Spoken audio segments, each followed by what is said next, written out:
नमस्कार, मैं केसरी पांडे हाजिर हूँ उत्तर प्रदेश से जुड़ी दिन भर की 10 बड़ी खबरों के साथ। शुरुआत करते हैं पहली खबर से। राष्ट्रीय राजधानी क्षेत्र यानी एनसीआर की तर्ज पर राज्य राजधानी क्षेत्र यानी एससीआर के गठन का रास्ता साफ हो गया है। लखनऊ, हरदोई, सीतापुर, उन्नाव, रायबरेली और बाराबंकी को मिलाते हुए एससीआर का गठन किया जाएगा। इसकी कुल आबादी 2,29,41,300 और दायरा 27,826 वर्ग किलोमीटर होगा। इसके लिए राज्य सरकार की ओर से विधानसभा में पेश उत्तर प्रदेश राज्य राजधानी क्षेत्र और अन्य क्षेत्र विकास प्राधिकरण विधेयक 2024 भी अब पास हो चुका है। विधानसभा से विधेयक पास होने के साथ ही एससीआर के गठन की प्रक्रिया शुरू हो जाएगी। बता दें कि उत्तर प्रदेश राज्य राजधानी क्षेत्र विकास प्राधिकरण का अध्यक्ष मुख्यमंत्री को बनाया गया है।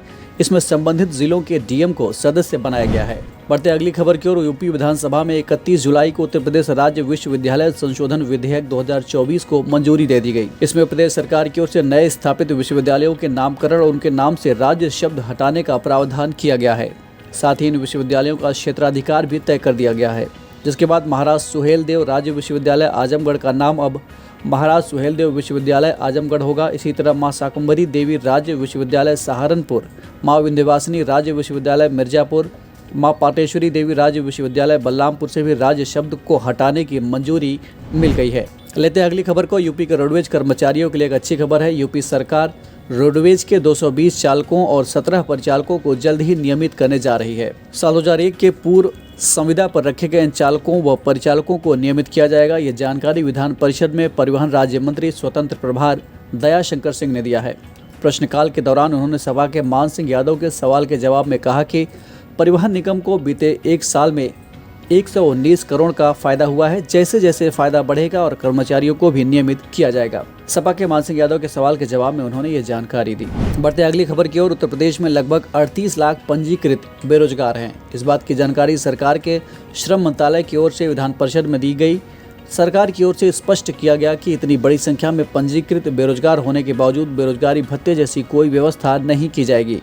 इन बेरोजगारों को सरकारी नौकरी दिलाने की कोई व्यवस्था एम्प्लॉयमेंट एक्सचेंज की ओर से भी नहीं की जाएगी, जिसको लेकर समाजवादी पार्टी ने जबरदस्त विरोध किया। समाजवादी पार्टी की ओर से उन सरकारी नौकरियों की भर्ती संबंधित सूची जारी की गई है जो लंबे समय से लंबित हैं। बढ़ते अगली खबर की ओर। यूपी के सोनभद्र जिले के औद्योगिक क्षेत्र में रह रहे लोगों के फेफड़े कमजोर हो रहे हैं। सामान्य लोगों की अपेक्षा उनके फेफड़ों की कार्य क्षमता 50% से भी कम है। म्योरपुर के वनवासी सेवा आश्रम और दिल्ली के खतरा केंद्र के संयुक्त सर्वे में ये चौंकाने वाले फैक्ट सामने आए हैं। कमजोर फेफड़ों के लिए औद्योगिक प्रदूषण को जिम्मेदार माना जा रहा है। परियोजनाओं से निकलने वाली राख, धुआं और कोयले की धूल में मिश्रित हानिकारक कण फेफड़ों को नुकसान पहुंचा रहे हैं। महिलाओं की अपेक्षा पुरुषों पर इसका अधिक प्रभाव है। वनवासी सेवा आश्रम और खतरा केंद्र ने संयुक्त रूप से औद्योगिक क्षेत्र में रहने वाले अलग अलग गाँव के लोगों पर मई-जून 2023 में स्वास्थ्य सर्वे किया गया था। अलग अलग पॉइंट्स पर सर्वे के दौरान 11 गाँव के 400 से अधिक लोगों के फेफड़ों की क्षमता को पीक फ्लोमीटर से नापा गया था। बढ़ते अगली खबर की ओर। प्रदेश में मेडिकल एजुकेशन को और भी सुदृढ़ करने के प्रयास में जुटी प्रदेश सरकार को बड़ी सफलता हाथ लगी है। यूपी सरकार के प्रयासों का ही नतीजा है कि नेशनल मेडिकल कमीशन नई दिल्ली की ओर से प्रदेश के 7 नए मेडिकल कॉलेजों को इसी सत्र यानी 2024-25 से MBBS की पढ़ाई शुरू करने को लेकर हरी झंडी मिल गई है। बता दें कि प्रदेश के 13 नए मेडिकल कॉलेजों को मान्यता देने के लिए प्रदेश सरकार ने केंद्रीय स्वास्थ्य मंत्री JP नड्डा से बात की थी, जिसके बाद के 7 सरकारी मेडिकल कॉलेजों में शैक्षणिक सत्र 2024-25 के लिए लेटर ऑफ परमिशन जारी कर दिया गया। वहीं बचे हुए 6 मेडिकल कॉलेज की ओर से NMC में दोबारा अपील की जाएगी। विभाग की माने तो इन्हें भी जल्द लेटर ऑफ परमिशन मिल जाएगा। बढ़ते अगली खबर की। उत्तर प्रदेश के 757 राजकीय माध्यमिक विद्यालयों में कंप्यूटर और ICT लैब की स्थापना की जाएगी। इसको लेकर अपर राज्य परियोजना निदेशक ने सूबे के सभी DIOs को लेटर लिखा है। पूरे प्रदेश के 289 राजकीय स्कूलों में ICT लैब और 468 कॉलेजों में कंप्यूटर लैब का निर्माण होगा। मंडल की बात करें तो 76 विद्यालयों में इन लैबों की स्थापना होनी है, जिसमें मुरादाबाद के 19 विद्यालय शामिल हैं। मुरादाबाद में 19 राजकीय विद्यालय व बालिका हाई स्कूल और इंटर कॉलेज में कंप्यूटर लैब व ICT की लैब की स्थापना जल्द ही की जाएगी। बढ़ते अपनी 8वें खबर की ओर। उत्तर प्रदेश में इस साल भी 13 से 15 अगस्त तक हर घर तिरंगा अभियान चलाया जाएगा। इस दौरान लोगों को निजी व सरकारी प्रतिष्ठानों में झंडा फहराने के लिए प्रेरित किया जाएगा। वहीं सभी सरकारी भवनों पर तिरंगा लाइटिंग कराई जाएगी।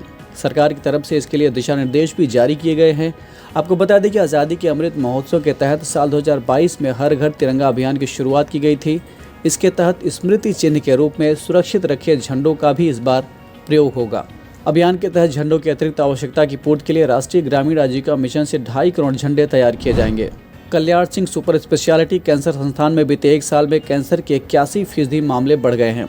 KGMU लोहिया संस्थान में भी कैंसर मरीजों की संख्या में बढ़ोतरी जारी है। Kalyan Singh super speciality cancer संस्थान को उत्तर भारत के सबसे बड़े कैंसर संस्थान के रूप में विकसित करने की मंशा से शुरू किया गया है। 80 एकड़ में फैले संस्थान को 1200 बेड की क्षमता के रूप में विकसित किया जाना है। अभी यहाँ करीब 1/4 क्षमता के हिसाब से ही भर्ती शुरू हो सकी है, लेकिन मरीजों की संख्या बढ़ती जा रही है। साल 2022 में यहाँ कैंसर के 3681 नए मरीज रजिस्टर्ड हुए थे। साल 2023 में इसमें 81% की वृद्धि दर्ज की गई है। यहाँ 6063 नए मरीज इलाज कराने पहुंचे। ऐसा नहीं है कि बाकी संस्थानों में जाने वाले मरीज यहां पहुंच रहे हैं। राजधानी के अन्य चिकित्सा संस्थानों में भी पहले से ज़्यादा संख्या में मरीज पहुंच रहे हैं। लेते आज के इस एपिसोड को अंतिम खबर को। लखनऊ विश्वविद्यालय में पहली बार लेटरल एंट्री से प्रवेश को मंजूरी मिली है। विश्वविद्यालय ने UGC की गाइडलाइन को UG और PG कोर्स में लागू कर दिया है। प्राविधिक शिक्षा की तरह अब विश्वविद्यालय UG और PG कोर्स में स्टूडेंट्स लेटरल एंट्री पर सीधे विषम सेमेस्टर में प्रवेश ले सकेंगे। साथ ही विश्वविद्यालय में प्रोफेसर ऑफ प्रैक्टिस के पद पर नियुक्ति की शुरुआत होगी। इसके जरिए अलग अलग क्षेत्रों के विशेषज्ञ विश्वविद्यालय में आकर पढ़ाएंगे। इससे स्टूडेंट्स को एक्सपर्ट के साथ व्यवहारिक ज्ञान भी मिलेगा। लखनऊ यूनिवर्सिटी के मालवीय सभागार में कल यानी बुधवार को विद्या परिषद की बैठक में फैसला हुआ। अब इन सभी प्रस्ताव को मंजूरी के लिए कार्य परिषद की बैठक में रखा जाएगा। तो ये थी उत्तर प्रदेश से जुड़ी आज के दिन भर की 10 बड़ी खबरें। इसी तरह की तमाम जानकारियों के लिए देखते रहें और करते रहें बातें यूपी की।